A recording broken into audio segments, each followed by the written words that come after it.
Self-doubt is the #1 killer of dreams. It keeps you stuck, it keeps you playing small, it keeps you second guessing, and it keeps you sitting on the sidelines watching others succeed while you stay in the exact same place as you have for years, maybe even decades. But here's the truth. Self-doubt is a habit. Self-doubt is a traitor. And just like any other habit, it can be broken. And here is how you can do it.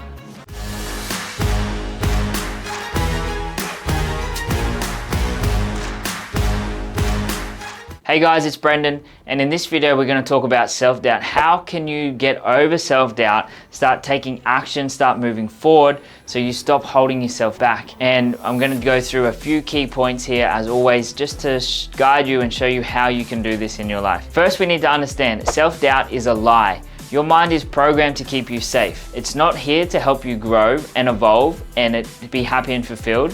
It's here to keep you safe.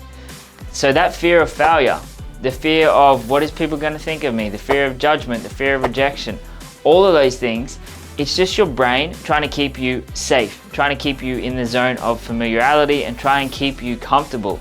Now, every successful person has felt doubt, but they took action anyway.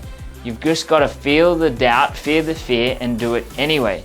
Now, I used to doubt myself so much, and it led to a social isolation. I would doubt myself in conversations. You know, I remember when I was working fly in, fly out on some jobs, and I just had my headphones in the whole time because I was doubting my ability to talk and connect with people, and I'd always feel like it was awkward and I never know what to say. So I just isolated myself and I just put my headphones on, and I was like, well, at least then I didn't have to deal with it.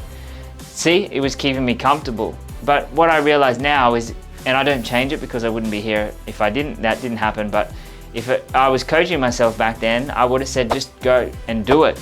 Take your headphones out and just force yourself to talk to people, and it's going to get better and better and better. It's so much easier, right? But I didn't know that, and so I was isolating myself, and then when I'd come home from working out west or overseas or wherever I was working, the other side of the country, I would come back and I just wouldn't want to talk to anyone. I'd isolate even more, and I was getting more and more lonely and alone by the day because I would doubt myself, and how that led to social isolation. So don't doubt yourself. There's nothing to doubt. And when we understand this, that the doubt is just coming from a fear, then we can go, okay, well, what is it that we fear is going to happen that then we're doubting ourselves will happen? Because the doubt is just there to help us. Everything has a purpose. Doubt has a purpose. And at the end of the day, it's a lie that you're telling yourself. That's all. It's just a story.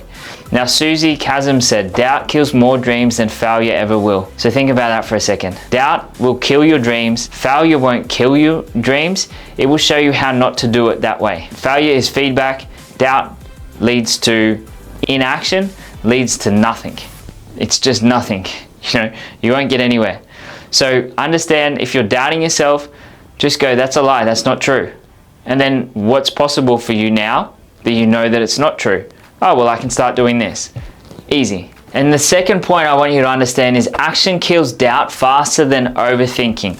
The longer you sit in hesitation, the longer self-doubt will linger and the stronger the self-doubt becomes. Shift from what if I fail to what's the next logical small step to take.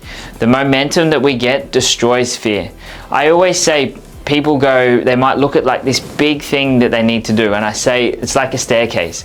Now, you don't stand at the bottom of the staircase and look up to the top of the staircase and go, how am I going to get up there? You just go, no, what's next? And you probably doubt that you could get up there, but you just go, what's next? And so you go, what's the next logical step? What's next? What's next? What's next? And you keep going up that staircase, and then you get to the top and you'll be like, oh, that wasn't that bad, because you just kept taking those small little steps and you built momentum. In the momentum cycle, you have action, which creates habits, which the habits then create success. The success creates confidence, then the confidence creates more actions, and then the actions create more habits, and more habits create more success, and more success breeds more confidence, and the cycle continues, and you get quicker and quicker up the staircase as you go because you're getting the confidence, you're getting the momentum, and you're building like that.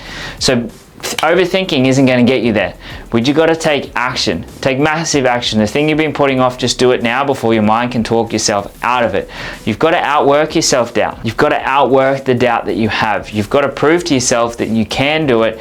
And the more that you take action, you're just going to do it. And you probably don't know how to do things, and that's cool. You can doubt yourself. There's nothing wrong with it. but just take action anyway, and eventually you'll outwork it and it'll be fine. It's like you doubt yourself when you first start driving a car, but over the time you outwork the doubt by continuing to drive, and then all of a sudden you're confident. There's no self-doubt. It's the same concept. We just have to start, keep taking action, and we'll get there. And I noticed a massive difference that when I first started coaching, there'd be like doubt in my ability, but also doubt in the clients. I'd be like, will they get what they want? You know, will I be able to help them? There was so much doubt going on, as it was like anything when you first start something new. But I just kept going and kept doing it and got more and more better at it. Now we've helped over 2,000 men at this time, depends when you're watching this video. And so I know that there's no one that I can't help. There's no self-doubt at all, because I know if someone's sitting in front of me or for an event and I'm working with someone, that I know that I'm going to help them break through and transform, because I've done it enough, and I know that I'm full confidence in my ability, because I know that there's no doubt there. It's just because I've outworked it. I've had so much practice at it, so much experience at it. And that just comes from doing that. So you've got to outwork your self-doubt. Now, Walt Disney said, the way to get started is to quit talking and begin doing. Nice and simple. So if you're doubting something, just take one action. Just ask yourself, what's the next small logical step? And just do it. It could be picking up a phone call. It could be sending an email. It could be talking to someone. It could be just researching something. It could be registering a name or a business name or something. Just take that one little step, and you just keep taking those small little steps, and eventually you'll get there. And the third point here that I want to talk about is to help you get over your self-doubt, or maybe stop doubting yourself, is to rewire your self-belief. Stop waiting to feel confident before you act. Confidence comes through action, not before it. Train your mind to start proving to yourself that you can follow through. You can take those small wins and you can build the unshakable belief. You've got to do it just small steps, you know, as I said just previously, but just take those next steps. Do the things that you say you will. You're going to believe in yourself more. If you say that you're going to get up early, do it. If you say that you're going to do this, do it. As soon as you say that you're going to do it, you've got to follow that up, because then that's building trust in yourself, and that's building self-belief. So if you want to eradicate the doubt, you just got to do the things that you say that you will. It will start rewiring your programs inside of your mind to help you start believing yourself more. The other thing you can do, and it's one of the best things that I ever did, I wrote down a list of why I believe in myself, and got a pen and paper, and I started writing, why do I believe in myself? Why do I believe in myself? Why do I believe in myself? And I just kept going. And it was hard. I got about 50 or 60 different areas and different reasons, and I kept going at it, but it was hard. Like, it took me ages, like literally ages. And I was sitting there just like, okay, this is one, this one, this one. And one of the biggest ones for me that landed, and I felt it, and this is the thing, like a lot of people, they don't get to that level to be able to do it, and it might not resonate with you by just saying it. And that's the power in you having to sit down and write it and go. You're just creating an argument of why you do believe in yourself. And the biggest one for me was, I believe in myself because I don't quit. And it was like, wow, it's like, well, I haven't quit yet. That implies that I do believe in myself. And for me, like even just saying that, I just got truth bumps.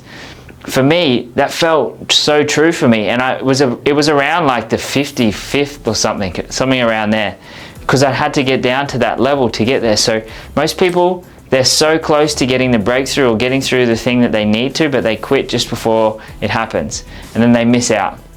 So just keep going with that. And when I wrote that list, things changed so much for me, just from writing a simple list.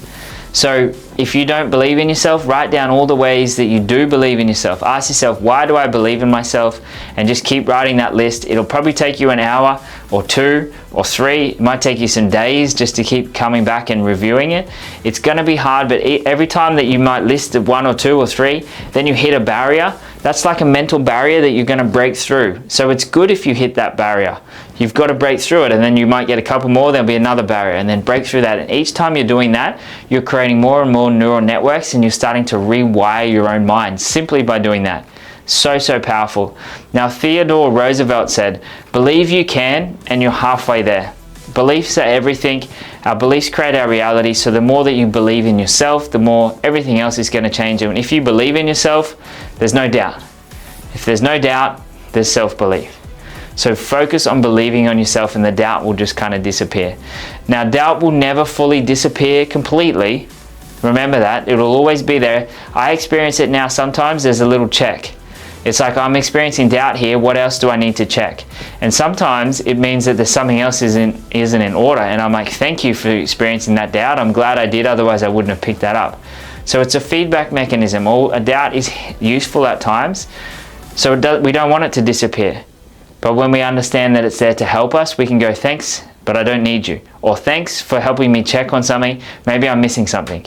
We have a completely different idea around it. Now, the more that you rewire your mind and believe in yourself, the doubt loses its power over you. And the moment you start moving and taking action, that's when those doubt no longer has any control over you. And you can start creating your life how you want. Because waiting and doubting won't change your life, but doing things, taking action, and thinking better and believing better about yourself, it will change your life. So let me know what your biggest takeaway or insight was down below. I look forward to reading it and hearing from you. If there's anything I can do, let me know. I want to help you the best I can. I got your back for life. Message me on social media, and don't forget to like, subscribe, and I look forward to seeing you in the next video. You made it to the end of the video, and you are one of the top 1%ers who get to this point. Now, if you're sick and tired of not growing to the level that you want, if you're sick and tired of being the same spot that you were 12 months ago, if you're like, you know what, I've got so much more to offer, but I don't really know how to get there, then if that is you, down below, book in your call with one of my team. Just enter your phone, enter your email, and enter your number. And hey, look, we can't reach you if you enter details that are wrong. So enter your right details. We'll be able to reach out to you. We'll show you the 4 stages that we take men through that's gonna completely rip you out of your current situation and push you in a new direction that where you want to go. I will push you as hard as I can to get that outcome for you, because I know how much the life is good on the other side of it when we get out of the shit, when we get onto where we want to go. So click the button, and I'll see you on the other side.